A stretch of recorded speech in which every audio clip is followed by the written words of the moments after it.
In Puerto Rico, players assume the role of colonial governors on that Caribbean island who will oversee the shipping of goods to Europe, the acquisition of valuable commodities from plantations, and the establishment of buildings, each with their own special power or bonus. To do this, each turn the active player chooses one of the available roles. Then each player, if able, carries out the action allowed by this role, with the role's chooser receiving a small bonus, an extra doubloon when trading, a discount when building, or an extra good when producing commodities. This dynamic drives the action in the game, with everyone trying to time their actions to maximum effect as they score points from shipping goods, acquiring buildings, and occupying certain large buildings. While the gameplay of this Andreas Seyforth design is rich and challenging, the setting is unpleasant. The players draft enslaved laborers from a constant flow of arriving ships to occupy plantations and buildings. As a result, 2 decades after Puerto Rico was released, the publisher released Puerto Rico 1897, which is set in the year the island achieved political autonomy from the colonial Spanish government. Every game has something to teach us, whether something good to be replicated or something bad to be avoided in the future. Puerto Rico, published in 2002 by Alea and Rio Grande Games, is a perfect example. It can be argued that Puerto Rico has its faults and blemishes, whether mechanically or thematically. But no game has spent more time at the #1 ranking than Puerto Rico.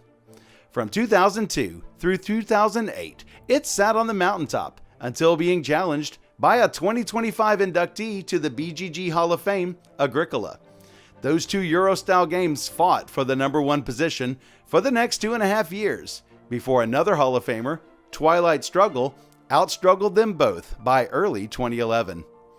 Puerto Rico remained in the top 10 until 2017, and is still in the top 100 today, sitting at number 53 with a 7.9 average rating. Wow, yeah, Puerto Rico, it's a classic. I still have the copy I got, Rio Grande Games, 1,000 years ago, it feels like now. And I still break this game out from time to time, particularly with newer players. I know that some people hate the term gateway game, but the reality is I love busting out Puerto Rico when people are like, hey, I see a lot of really heavy games, or they look heavy back there. Do you have something a little lighter, plays in about an hour, hour and a half, plays up to 5 players? Puerto Rico. I still remember the first time I played Puerto Rico. I had some friends over for dinner, and then afterwards we broke out Puerto Rico. This was probably now, at least 15 years ago, probably more. And I still remember the moment when I had selected the captain phase, and we were loading goods onto boats. There was already a corn boat, already a sugar boat, but the largest boat in our game was still open, and I was the only one producing coffee. So, being the friendly guy that I am, I went ahead and just loaded 1 coffee onto that boat, basically reserving it for myself for the next few rounds. And I could see the look in everyone else's eyes of, I hate you. And I love that moment in any game, right? The kind of interaction that really drives the behaviors of creativity and finding ways to get around some of other players' stabby moves. Puerto Rico has a lot of that. So it's a game that I still break out from time to time. I play it more online, probably more on Board Game Arena and on my iPad more than anything else. But maybe once a year, Puerto Rico comes out and still works. I think this is one of the great games in my collection. It's just very, very reliable. It is difficult to overstate the impact that Puerto Rico had on the world of board games. First, it came out in 2002, which is arguably one of the greatest years in board game history. You've got that, you've got Age of Steam, you've got Lord of the Rings Confrontation. There's just a huge host of games that came out that year. And Puerto Rico easily led the pack in terms of quality and impact. It was the #1 game on BoardGameGeek for a long time. And it also was one of the few Euro games that actually was really studied. It had standard openings. It had different things that people could do in terms of tactics that people looked into, played over and over and over again, and kept revealing new layers of strategy. And unfortunately, right now, we're kind of in the realm where people tend to play games once or twice or 3 times, so many games, and a lot of games don't really stand up to the kind of repeated play that Puerto Rico had, both because of the depth of the game itself, but also just because of the time frame that it came out in. There just wasn't as many choices, and so people constantly gravitated and went back to that game.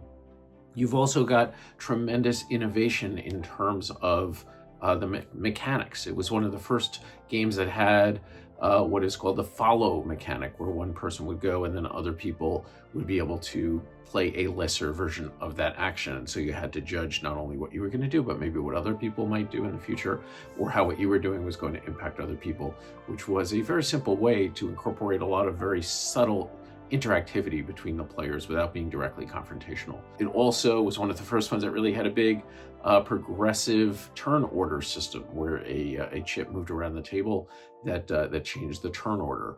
Was one of the, not the first one, but certainly one of the ones that really popularized that mechanic. So a lot of things that contributed to it. But also in terms of board game history, we would be remiss if we did not mention the thematic issues with the game. There are rightfully so a number of, the use of colonists instead of the slaves that were actually used to establish the industry and things in Puerto Rico, and the history around that. Puerto Rico is not the first game that kind of whitewashed history and presented it in a sanitized fashion, but because of its popularity, because of the depth of it, it was the first game that really brought that conversation to the fore. And also, although you can ding Puerto Rico, and you should ding Puerto Rico certainly for bringing as I said, a sanitized approach to history, at the same time, that was the game that really started the conversation that continues to this day about how historical events are represented, about how to treat cultural sensitivity, and a lot of things that are really important. And without Puerto Rico and the popularity and the depth of the game that it brought to the fore, we wouldn't be having that conversation. So for that reason, I definitely believe that it belongs in the Hall of Fame and in a conversation about the most impactful games of all time. So I am excited to welcome Puerto Rico to the Board Game Hall of Fame. Thank you to all of the contributors who helped make this video, and thank you for joining us in celebrating this year's Hall of Fame inductees. For more details about the BoardGameGeek Hall of Fame and to explore even more amazing games, visit BoardGameGeek.com.